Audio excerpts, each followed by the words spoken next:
দলগুলা একটা বছর পর আপনাদের স্মরণ হলো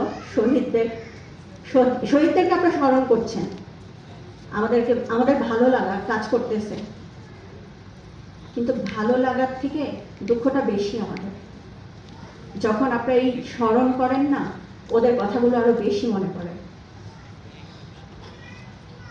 প্রত্যেকটা রাজনৈতিক দল একটা বছর পূর্তি হয়েছে, এটা সবাই সম্মুখে নিয়ে আসতেছে, জনসম্মুখে নিয়ে আসতেছে।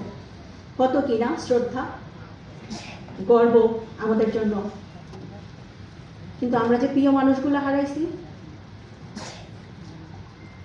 এই রাজনৈতিক দলগুলা এই একটা বছরে কোথায় ছিল আমরা কিন্তু কাউকেই দেখি নাই। কিন্তু এখন এক বছর পূর্তিতে সবাইকে আমরা দেখতেছি। আমাদের এই আত্মনাদগুলা কি এখন একদিনেই শেষ হয়ে যাবে? শেষ হবে না, সারা জীবন বয়ে বেড়াইতে হবে। আমাদের ছোট ছোট বাচ্চাগুলা, এই মা বাবাগুলা, এই স্ত্রী ভাই বোন যা হারাইছে শুধু তারা বুঝবে, কোনো রাজনৈতিক দল বুঝবে না। তারপরে আমি আপনাদের সবার কাছে অনেক কৃতজ্ঞতা জানাইলাম। আপনাদের দোয়াতে সবসময় ওদেরকে স্মরণ করবেন, ওদেরকে রাখবেন।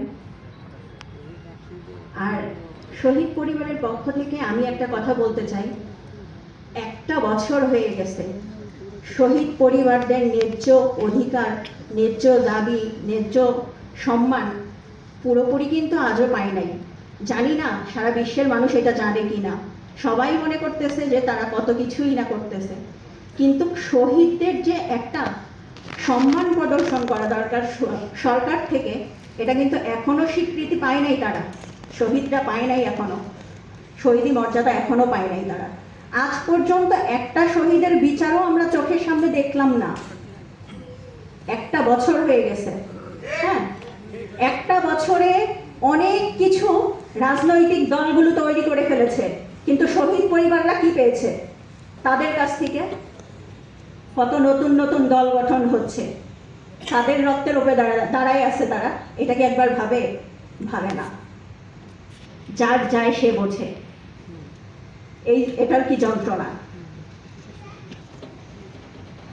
এই যে শহীদদের কবরস্থানগুলো আজ পর্যন্ত কয়জন গেছে তাদের কবরটা জিয়ারত করতে? তাদের কবরের কি অবস্থা? এখনো পর্যন্ত কবরগুলো সংরক্ষণ করা হয়নি। এটা কিন্তু কোনো দলের জন্য কোনো কিচ্ছু আসে যায় না, কিন্তু আমাদের জন্য অনেক কিছু আসে যায়।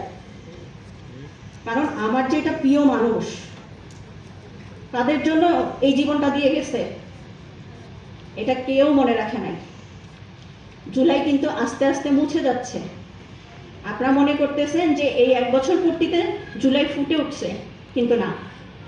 এই আজকে এইখানে এই মুহূর্তে হয়তো বা সামনে কিছুদিন, এই মাসটা, তারপরে আস্তে আস্তে সবাই আবার ভুলে যাবে যার যার জায়গা থেকে। কিন্তু আমরা কিন্তু কখনো ভুলবো না, কারণ আমার ওই জায়গাটা ফাঁকাই থাকবে, আমার শ্বশুর শাশুড়ির ওই জায়গাটা ফাঁকাই থাকবে, আমার সন্তানের ওই জায়গাটা ফাঁকা থাকবে। তাই প্রতি মুহূর্তে এই স্মৃতি আমরা ধারণ করব।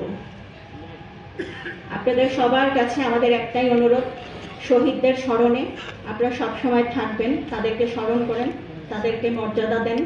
আর সরকারের কাছে আমাদের আকুল আবেদন, আপনারা একটু পৌঁছায় দিবেন, তারা যেন শহীদের সম্মানটা, মর্যাদাটা, স্বীকৃতি এটা দেয়।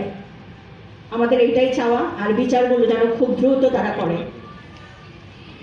আমার কথায় যদি কোনো ভুল হয়ে থাকে ক্ষমাসুলভ দৃষ্টিতে দেখবেন আপনারা সবাই। আসসালামু আলাইকুম।